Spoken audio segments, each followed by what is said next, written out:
bird on a tree. I'm just sitting here. I got time. It's clear to see from up here. The world seems small. We can sit together. It's so beautiful, you and me. We meant to be in the great outdoors, forever free.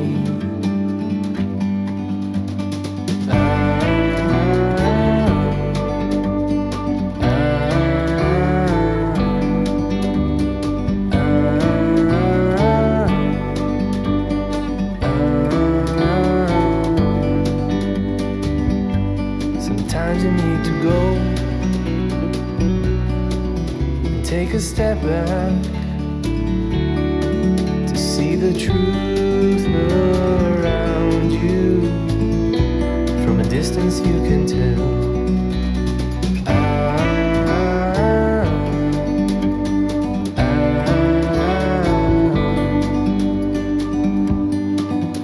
You and me were meant to be in the great outdoors, forever free. You and me, meant to be in the great outdoors, forever free.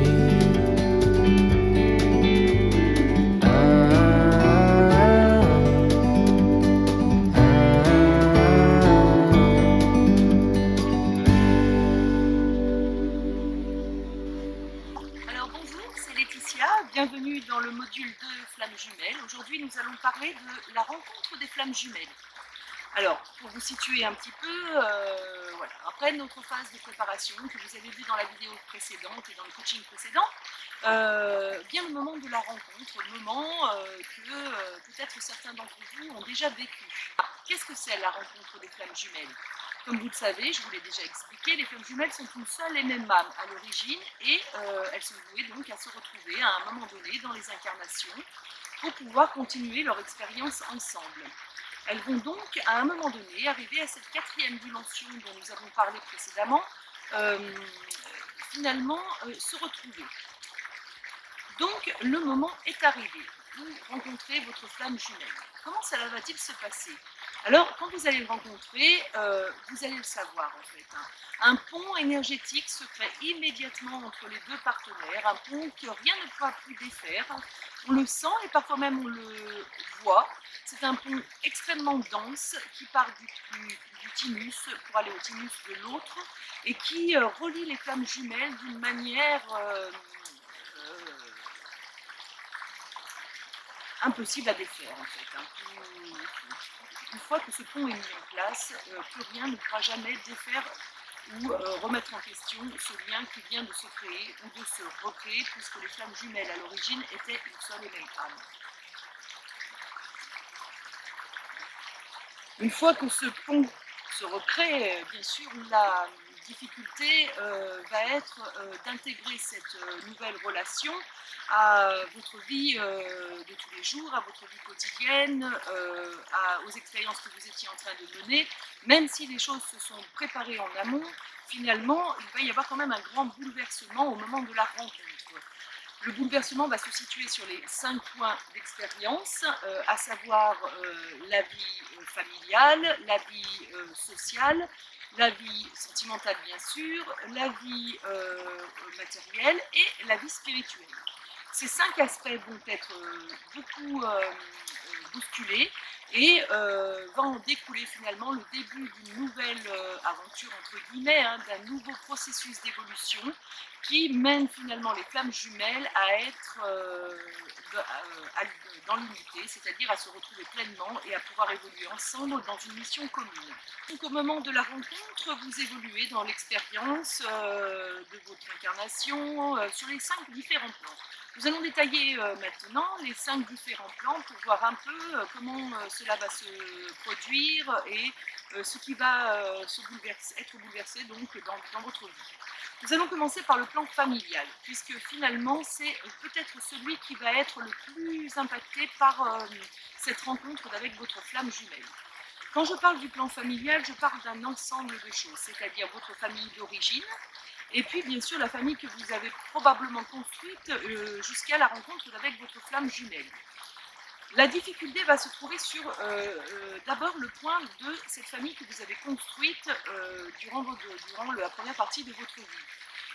Les personnes qui évoluent autour de vous, votre famille, alors peut-être un conjoint, des enfants, forcément ne vont pas comprendre l'ampleur et l'impact que cette rencontre peut avoir sur votre vie. Là, 2 cas de figure se profilent. Pour la flamme éveillée, c'est-à-dire celle qui a conscience d'être en relation avec sa flamme jumelle.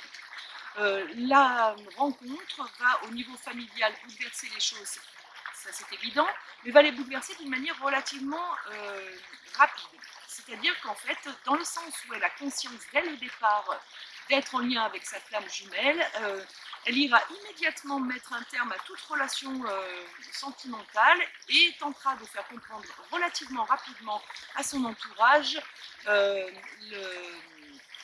l'impact que cette relation a sur elle et le fait qu'elle désire vivre cette relation parce que quelque part, elle ne peut pas faire autrement. Pour la femme qui n'est pas éveillée, les difficultés seront plus grandes au niveau familial, puisque elle se retrouve dans une situation mêlée de culpabilité, de peur de décevoir, de peur de ne plus être aimée, et en conséquence, le fait de bouleverser son environnement familial va être pour cette flamme-là beaucoup plus compliqué. Alors en effet, elle va au départ souhaiter vivre cette relation le plus cachée possible, ce qui bien sûr à long terme n'est absolument pas possible parce que les synchronicités se mettent en place, les choses vont rapidement se dévoiler et elle se retrouvera face à une situation où elle aura à gérer tout un tas de blessures qui vont bien sûr remonter à la surface, puisque n'oublions pas quand même que la rencontre avec la flamme jumelle est aussi une rencontre qui permet un nettoyage karmique, nettoyage transgénérationnel et bien sûr nettoyage des accords de cette vie, de cette incarnation qui vont permettre une forme de pureté pour aller vers la fusion. Donc pour la flamme qui n'est pas éveillée, va s'en suivre une forme de bouleversement très dense avec des allers-retours constants. J'accepte cette relation, j'ai conscience quelque part que l'autre m'est indispensable, mais au final je m'éloigne, j'ai peur de décevoir mon entourage, je suis dans une forme d'incertitude et j'avance et je recule à chaque difficulté. Alors, pour la flamme qui est éveillée, vous imaginez bien que ce processus est très difficile à appréhender puisqu'elle est dans la certitude que l'histoire doit se vivre et qu'elle ne comprend pas également pourquoi son partenaire ou sa partenaire fait ces allers-retours constants qui la déstabilisent énormément.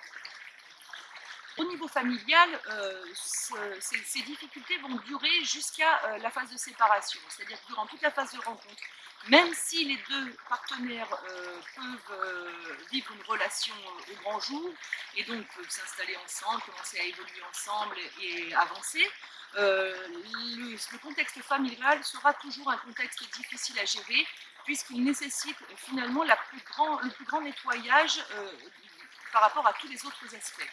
Donc du coup, si vous vivez cette relation et que vous êtes dans la phase de rencontre, qui peut durer plusieurs années, hein, cette phase de rencontre, la rencontre n'est pas forcément l'instant T où vous êtes en présence pour la première fois de votre flamme jumelle. La rencontre, c'est un temps relativement long parfois, durant lequel vous allez vivre différentes expériences qui vous permettent d'être en lien, d'être en rencontre. Donc du coup, cette phase peut durer plusieurs années et donc du coup est souvent faite de va-et-vient, de difficultés et particulièrement de difficultés liées à l'entourage. Donc ne vous inquiétez pas si vous êtes en train de vivre cette relation et si au niveau familial et au niveau de votre entourage proche, vous sentez des résistances, voire des réticences franches, c'est tout à fait normal et voilà, il suffira finalement d'en prendre conscience et pour apprendre à les gérer et pour pouvoir évoluer sereinement dans cette relation. Sentimental, vous êtes souvent déjà en couple quand vous êtes sur le point de rencontrer votre flamme jumelle. Donc, comme je vous l'ai expliqué précédemment, vous êtes en couple, peut-être êtes-vous en couple de contrat d'âme, donc du coup vous avez certainement fondé une famille, eu des enfants. Peut-être êtes-vous en couple d'âme-sœur, ce qui est un peu différent, puisque du coup vous êtes en lien avec quelqu'un qui vous tient particulièrement à cœur et à qui vous ressemblez et qui vous ressemble et avec qui vous avez vécu de nombreuses expériences qui vous ont permis d'évoluer. Donc ces deux cas de figure sont bien sûr possibles. Ou bien vous étiez en attente et donc vous êtes resté célibataire, ce qui finalement est le meilleur cas de figure. Alors pour le cas où vous étiez en couple avec une personne qui est en contrat d'âme, alors là, qu'est-ce qu'un contrat d'âme? Le contrat d'âme est une relation amoureuse qui sous-entend une différence de dimension entre les deux partenaires. Vous êtes certainement le partenaire le plus évolué, votre compagnon de vie est certainement beaucoup moins évolué que vous. Il sera ou elle sera sur une dimension plutôt matière, donc première ou deuxième, et évoluera dans un contexte où l'avoir est primordial, au détriment de l'être bien sûr.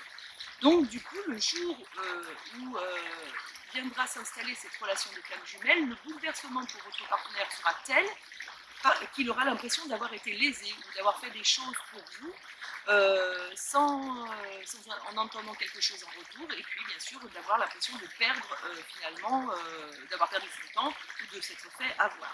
Cette relation induira donc du coup une séparation, puisqu'il y aura séparation, relativement brutale pour le partenaire le moins évolué, pour vous aussi également, mais il faut s'attendre à ce moment-là à avoir une rupture plutôt houleuse, avec souvent des partis pris, des complications et une expérience qui sera relativement douloureuse. Donc il y a des techniques bien sûr pour vous accompagner dans la fin de cette relation contrat d'âme. Je vous invite à me contacter si vous souhaitez être accompagné dans ce cadre-là. En ce qui concerne la relation avec une âme sœur, si vous étiez en couple avec une âme sœur, c'est un petit peu différent parce qu'il y a une forme de consensus en fait entre vous, donc vous êtes souvent très en lien, un fort lien d'amitié d'ailleurs généralement, qui peut être pris pour de l'amour lorsqu'on n'a pas encore rencontré sa flamme jumelle et qui du coup va vous amener à être en grande difficulté de séparation parce que vous aurez l'impression finalement d'abandonner quelqu'un qui vous ressemble énormément. Donc là, le seul conseil que je peux vous donner, c'est celui-là. C'est-à-dire qu'un lien d'âme-sœur peut se manifester sous différentes formes. Il n'est pas obligatoirement manifesté sous la forme d'une relation amoureuse. Il peut aussi l'être sous la forme d'une relation amicale. Si vous êtes réellement en lien avec une âme sœur et que vous avez construit une partie de votre vie avec cette âme sœur, gardez à l'esprit que rien finalement ne pourra briser vraiment ce lien. Et ce lien sera plutôt voué à se modifier pour atteindre une forme d'amitié, une amitié relativement forte d'ailleurs, qui vous amènera à la sérénité. Donc dans ce cas-là, n'ayez pas peur, je vous conseille d'essayer d'être le plus honnête possible avec votre partenaire et bien sûr, vous pouvez aussi me contacter si vous avez besoin d'être accompagné dans ce sens-là. Alors au niveau social, c'est-à-dire dans vos relations amicales et vos relations avec les autres en général, là aussi un bouleversement se profile, puisque le fait d'entrer en contact avec sa flamme jumelle va forcément vous éloigner quelque temps de votre contexte social habituel. C'est-à-dire qu'au moment de la rencontre et durant toute cette période de rencontre, vous allez probablement être un petit peu, entre guillemets, focalisé sur cette relation flamme jumelle, puisque tant que nous n'avons pas atteint la phase de réunion, la relation prend beaucoup de place. D'autant plus que généralement, vu de l'extérieur, c'est une relation qui peut paraître pour bon nombre de vos amis et de vos connaissances, une relation un peu hors norme. Pourquoi? Parce que tout simplement, généralement, entre les flammes jumelles, il y a de grandes différences d'âge, de grandes différences sociales et forcément, dans le contexte des accords de société où on doit être avec quelqu'un qui nous est plutôt semblable, ces genres de relations dérangent énormément. Il va falloir quelque part vous battre pour vous faire accepter. Alors, ce n'est pas forcément d'ailleurs la meilleure solution de vous battre, il suffit simplement de rester vous-même. Vous accepteront les personnes qui vous aiment réellement, les autres finalement s'éloigneront, mais est-ce que c'est pas plus mal finalement, puisque ça contribue au nettoyage qui doit se faire autour de vous par rapport à la phase de réunion dont nous parlerons dans une prochaine vidéo. Alors, l'aspect matériel, j'ai envie de dire, sera bousculé sur différents aspects. Le premier aspect est l'aspect matériel pur, c'est-à-dire l'argent, hein, tout simplement parce que nombre de choses vont être remises en question. Bien sûr, s'il y a séparation, s'il y a divorce, les choses devront être rééquilibrées et s'en suivra donc après cette rencontre s'en suivra un certain laps de temps durant lequel il y aura un léger déséquilibre au niveau financier. Rassurez-vous, ça devrait s'arranger normalement dans les temps qui suivent la rencontre. Par contre, au niveau du travail en lui-même, il faut toujours garder à l'esprit que les flammes jumelles, lorsqu'elles se rencontrent, ont quand même une mission commune, une mission qui est relativement importante, voire primordiale, puisqu'elles ont à travailler ensemble à l'évolution du tout. Elles se rencontrent sur des dimensions hautes, et c'est leur fusion, c'est-à-dire le fait qu'elles redeviennent une, qui va leur donner la force de transmettre un message qui sera primordial pour l'ensemble.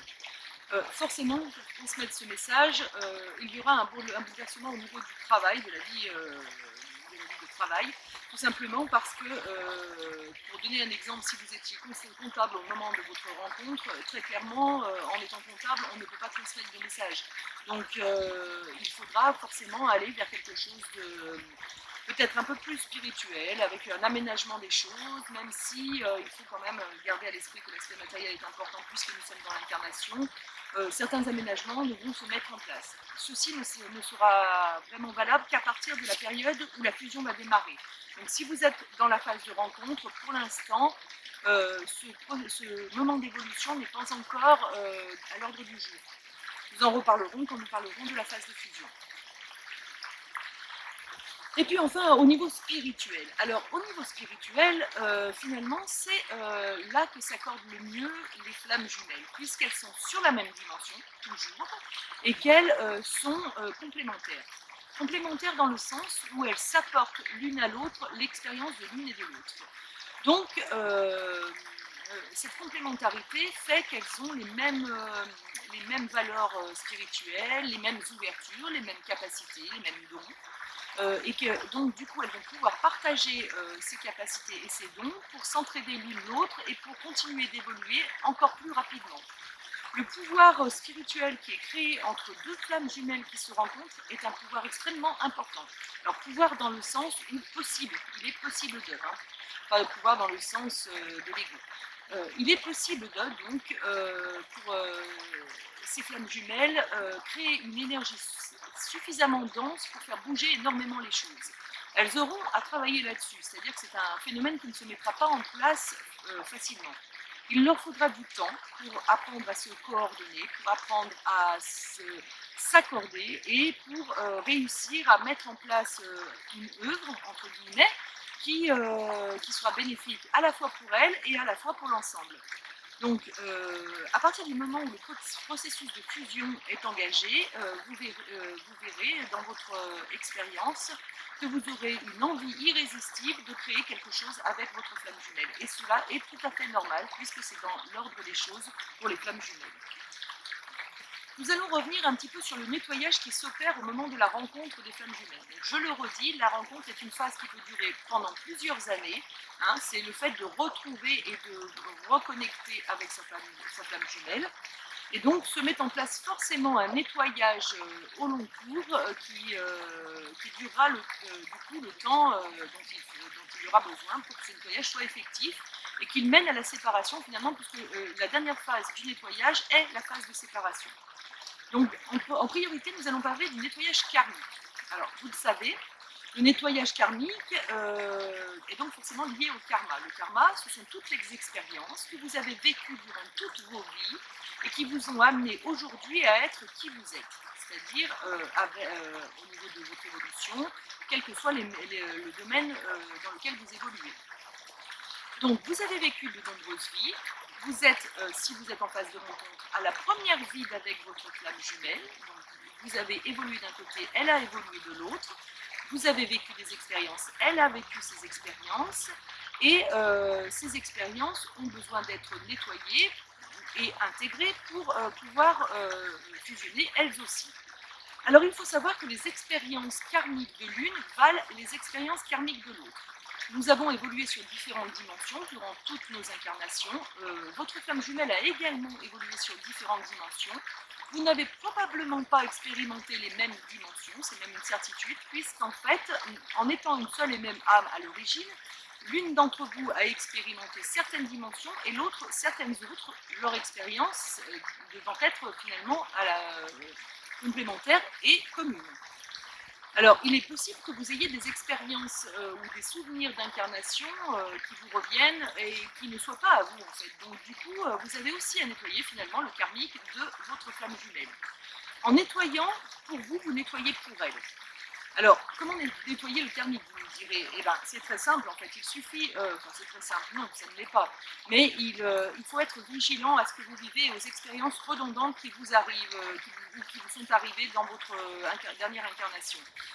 Certaines expériences sont liées à une expérience karmique d'une vie précédente et certaines peurs également. Donc, finalement, en vous attachant à observer vos peurs, vous réussirez probablement à trouver les nœuds karmiques et en les mettant en conscience, tout simplement, vous réussirez à les nettoyer. Le nettoyage karmique n'est pas le nettoyage le plus important à effectuer chez les flammes jumelles, puisqu'en fait, arrivé à une certaine dimension, on a déjà beaucoup épuré le karmique. Donc, ce n'est pas finalement le plus gros travail que vous aurez à faire durant cette expérience. Ensuite, nous allons avoir à nettoyer tout le bagage transgénérationnel, parce que vous êtes arrivé dans une famille et que cette famille, finalement, vous a transmis des accords, et ces accords, parfois, vous empêchent d'évoluer correctement. Je crois que le nettoyage transgénérationnel est par contre un des très gros nettoyages à effectuer à la suite de la rencontre avec sa flamme jumelle. Parce qu'en fait, ce nettoyage transgénérationnel vise à purifier toute une lignée et à avancer du coup de manière beaucoup plus sereine, en ouverture avec l'autre et avec l'entourage familial. Comme je vous l'ai expliqué précédemment, l'entourage familial est très souvent très obtus à cette relation de flamme jumelle, donc il est important d'effectuer ce nettoyage transgénérationnel pour pouvoir libérer la relation et pour pouvoir la vivre sereinement. Alors, comment nettoyer le bagage transgénérationnel? Alors, la première chose à faire, il me semble, ce sera d'aller repérer quels sont les accords qui polluent la famille, en général. Donc, en parlant d'accords, on va simplement essayer d'observer comment réagissent les membres de la famille à telle ou telle expérience de vie, quelle a été l'histoire de la famille aussi au fil des générations. Ainsi, si nous avons des familles qui ont été déracinées d'un pays ou des familles qui ont vécu dans l'illusion, par exemple, que la femme est inférieure à l'homme, enfin, je vous donne des exemples comme ça qui sont comme ça parmi d'autres, hein. Il peut y avoir des centaines d'exemples différents. Forcément, cela aura une incidence sur vous et sur votre entourage, et donc il sera donc d'autant plus compliqué de nettoyer le transgénérationnel. Donc attachez-vous en priorité à aller voir les difficultés que votre famille rencontre ou a rencontrées durant son histoire. Et comme pour tous les nettoyages, c'est la mise en conscience qui va vous permettre de régler nombre de situations et de vous libérer de ce transgénérationnel qui peut parfois être extrêmement polluant. Alors bien sûr, si vous avez besoin d'un accompagnement pour vous aider à régler ces mémoires transgénérationnelles, n'hésitez pas à me contacter, nous pouvons faire un travail ensemble pour vous permettre d'avancer. Bien, le troisième nettoyage qu'il sera nécessaire d'effectuer pendant cette période de la rencontre sera un nettoyage de cette vie, cette incarnation dans laquelle vous évoluez depuis votre naissance. Vous avez forcément des mémoires depuis que vous êtes venu au monde, vous avez vécu nombre d'expériences qui parfois ont été traumatisantes, qui parfois vous ont apporté de la joie et du bonheur. Gardons donc celles qui ont été positives et attelons-nous à nettoyer celles qui l'ont été beaucoup moins. Simplement en revisitant vos traumatismes et peut-être vos difficultés pour pouvoir vous permettre d'avancer le plus sereinement possible. Alors, pour cela, un petit bilan s'impose généralement, à nettoyer les mémoires de cette vie actuelle est un gros travail très souvent, parce que ce sont les mémoires les plus récentes et donc celles qui ont le plus d'impact sur nous. Les nettoyer, ça sous-entendra que vous allez devoir refaire un retour en arrière dans votre vie, un retour que vous n'avez peut-être pas forcément envie de faire, un retour qui peut peut-être être difficile à effectuer, mais je vous engage réellement à le faire parce que tant que ce retour en arrière ne sera pas vraiment effectué, vous aurez beaucoup de mal à avancer dans la relation flamme jumelle. Il est nécessaire d'effectuer une vraie purification de votre incarnation actuelle pour pouvoir avancer réellement et dépasser toutes vos peurs qui vous empêchent et qui vous empêcheront à l'avenir également d'avancer si vous ne le faites pas. Donc toujours la même chose, vous pouvez me contacter si vous avez besoin. Alors n'oublions pas que la relation flamme jumelle est avant tout et particulièrement pendant la période de la rencontre une relation de dualité. La dualité tout simplement parce que se joue une expérience entre le féminin et le masculin qui ont à s'unir, mais également parce que se joue une expérience entre la matière, l'incarnation et l'âme, donc l'être, et que se joue également une véritable dualité entre la peur et l'amour. Donc du coup, cette phase de rencontre, quel que soit le temps qu'elle va durer, sera une phase qui vous conduira à constamment être dans la dualité, dans le je veux, je ne veux pas, je suis, je ne suis pas. C'est très... ça fait partie de l'expérience de la rencontre, cette forme de dualité. Le but justement de la relation flamme jumelle au moment de la fusion, ce sera limité. Donc ce sera dépasser cette dualité pour ne faire plus qu'un et avancer ensemble. Sachant que cela est quand même relativement difficile puisque dans l'incarnation, nous sommes quand même plutôt dans des formes d'amour conditionnel. Amour conditionnel, ça sous-entend que nous aimons l'autre parce qu'il nous aime, ou parce qu'il nous apporte telle chose, ou parce que voilà, nous en tirons un bénéfice, quel qu'il soit, que ce soit un bénéfice psychologique ou un bénéfice matériel. Je sais que ça peut être parfois difficile à entendre, mais c'est quand même une grande réalité. Même les relations d'âme-sœur sont des relations d'amour conditionnel. La seule relation qui n'est pas une relation d'amour conditionnel, c'est la relation d'âme de flamme jumelle. Mais cette relation d'amour inconditionnel doit se mettre en place. Et cela sous-entend que vous devez effectivement travailler sur le dépassement de vos peurs et sur la capacité à discerner l'amour et la peur. C'est le plus gros travail qui se fait pendant la phase de rencontre. Alors, si vous avez quelques difficultés à comprendre la différence entre l'amour et la peur, je vous mettrai en fiche pour vous accompagner une petite lecture à faire sur justement la difficulté que l'on rencontre entre l'amour et la peur. Donc, je vous invite à le lire, c'est très intéressant. Donc voilà pour aujourd'hui, ce coaching sur la deuxième phase, la phase de rencontre. Alors bien sûr, c'est comme toujours, hein, si vous avez des questions, n'hésitez pas à me contacter, je vous répondrai sous 48 heures. Si vous voulez aller un peu plus loin et que vous avez besoin d'un coaching plus personnalisé, vous savez qu'il y a un onglet sur le site, je vous mettrai le lien pour pouvoir bénéficier d'un coaching personnalisé. Et je vous dis à bientôt pour le troisième module, qui est le module concernant la séparation des flammes jumelles.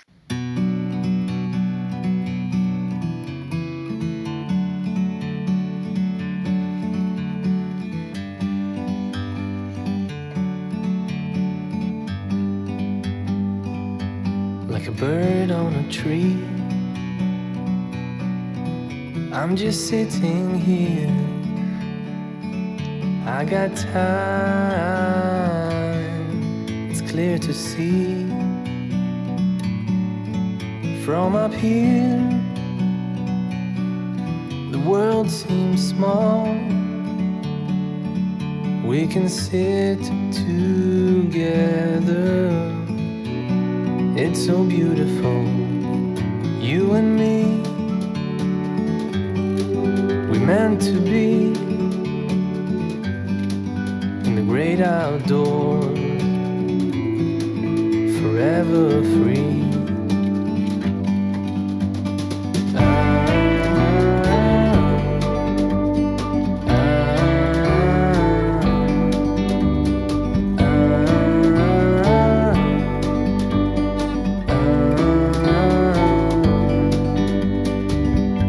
Sometimes you need to go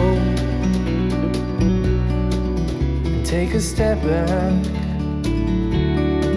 to see the truth around you. From a distance you can tell.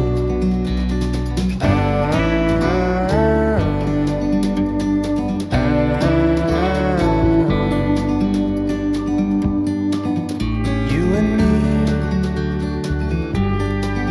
meant to be